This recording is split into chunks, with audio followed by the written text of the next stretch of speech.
Hi welcome back to లక్ష్మితో lucky channel. ఈరోజు క్రిస్పీగా ఉండే జిలేబీలు ఎలా తయారు చేసుకోవాలో చూద్దాం. ఎంత క్రిస్పీగా అంటే బయట మనకి సాగుతున్నట్టు అనిపిస్తాయి, అంత ఇష్టపడరు. అలాగే బాగా ఎక్కువగా స్వీట్ లాగేసుకుంటాయి, సో ఎక్కువగా తినలేకపోతాం. కానీ ఇలా చేసుకుంటే మాత్రం మనం ఎన్ని కావాల్సినా అన్ని తినేయచ్చు, అంత బాగుంటాయి అన్నమాట. అది ఎలాగో మీకు చూపించేస్తున్నాను చూడండి. ఫస్ట్ ఒక కప్ వరకు మైదాపిండి తీసుకోండి. అందులో చిటికెడు సాల్ట్ వేసుకోవాలి. అలాగే 2 టేబుల్ స్పూన్లు కార్న్ఫ్లోర్ వేసుకోవాలి. కార్న్ఫ్లోర్ లేదనుకో కొంచెం వరిపిండిని వేసుకోవాలి. అలా వరిపిండిని కానీ కార్న్ఫ్లోర్ కానీ వేసుకుంటే అవి చాలా క్రిస్పీగా వస్తాయి అన్నమాట. సో అది వేసుకున్నాక కొంచెం వంట సోడా, కుకింగ్ సోడా ఉంటుంది కదా, అదొక చిటికెడు వేసుకొని ఒక 2-3 టేబుల్ స్పూన్ వరకు పెరుగుని వేసుకొని వాటర్ పోసుకుంటూ దాన్ని బీట్ చేసుకోవాలి.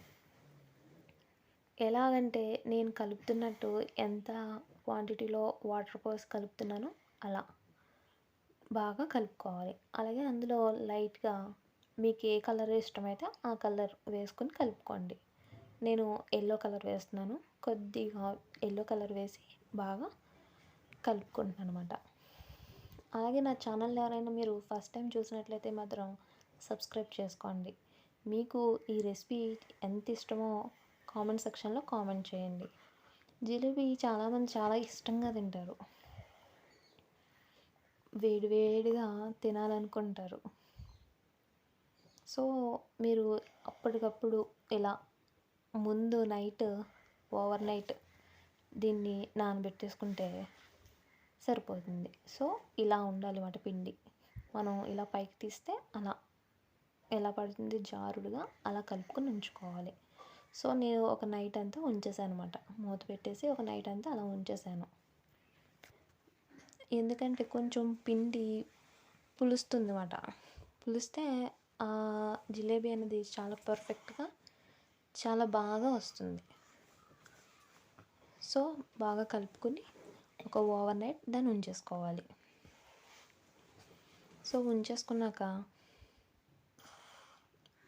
తర్వాత ఒక బౌల్ తీసుకుని మనకి పాకంకి ఎంతైతే స్వీట్ అలా కావాలనుకుంటామో అంత, నేను ఒక కప్పు మైదాపిండి తీసుకున్నాను కాబట్టి ఒక కప్పే పంచదార కూడా తీసుకున్నాను నేను. సో అది బాగా కరిగిపోవాలి. అందులో కొద్దిగా వాటర్ పోసి బాగా కలుపుకోవాలి. ఆ పంచదార కరిగిపోయి కొంచెం తీగ పాకం అంటారు చూడండి, అలా వస్తే సరిపోతుంది. సో అందులో కొంచెం ఫుడ్ కలర్ కూడా యాడ్ చేసుకోండి. సో కరిగిపోయింది కదా చూడండి, బాగా కరిగిపోయి మరిగిపోతుంది. సో అందులో కొద్దిగా ఫుడ్ కలర్ యాడ్ చేసుకుని తీగ పాకం వచ్చేంత వరకు దాన్ని తిప్పుకుంటూ ఉండండి. సో దీన్ని పక్కన పెట్టుకుని మనం ముందుగా పిండిని అయితే సిద్ధం చేసుకున్నాం కదా మొదటి రోజు, ఆ పిండిని తీసుకుని ఒకసారి దాన్ని బీట్ చేయాలి. ఒకసారి మళ్ళీ దాన్ని బాగా కలుపుకోవాలి. చూడండి బాగా కలుపుకున్నాం కదా. ఇప్పుడు దీన్ని ఎలా చేయాలంటే అందరి దగ్గర ఈ జిలేబీ వేసుకోవడానికి వేసుకునేది ఉండకపోవచ్చు. సో ఇలా పెరుగు ప్యాకెట్ కవర్ అయినా సరే, అలాగే టమాటో సాస్ బాటిల్ ఉంటుంది చూడండి, అదైనా సరే దాన్ని తీసుకుని కట్ చేసుకుని పెట్టుకోవాలి. సో పాకం అయితే రెడీ అయిపోయింది. సో పిండిని మనం ఇప్పుడు సిద్ధం చేసేసుకుందామా. ఇప్పుడు పెరుగు ప్యాకెట్ని ఇలా ఒకవైపు పెద్దగా కట్ చేసుకుని, అంటే పిండి అంతా అందులో వేసుకునేలా కట్ చేసుకోవాలి. కిందేమో చిన్న హోల్ పెట్టుకోవాలి పిండి బయటికి వచ్చేలాగా. సో మళ్ళీ పైకి రాకుండా ఇలా హెయిర్ బ్యాండ్తో దాన్ని టైట్ చేసుకోవాలి. టైట్ చేసుకున్నాక దీన్ని సో టైట్ చేసుకున్నాక కొంచెం ఆయిల్ ఇలా డీప్ ఫ్రైకి సరిపడా తీసుకుని మీడియం ఫ్లేమ్లోనే ఉంచుకోవాలి. ఆయిల్ ఎక్కువ సిమ్లో కానీ అలాగే హైలో పెట్టుకోకూడదు. సో ఇలా జిలేబీలాగా చుట్టేసుకుని అందులో వేసేసుకోవడమే.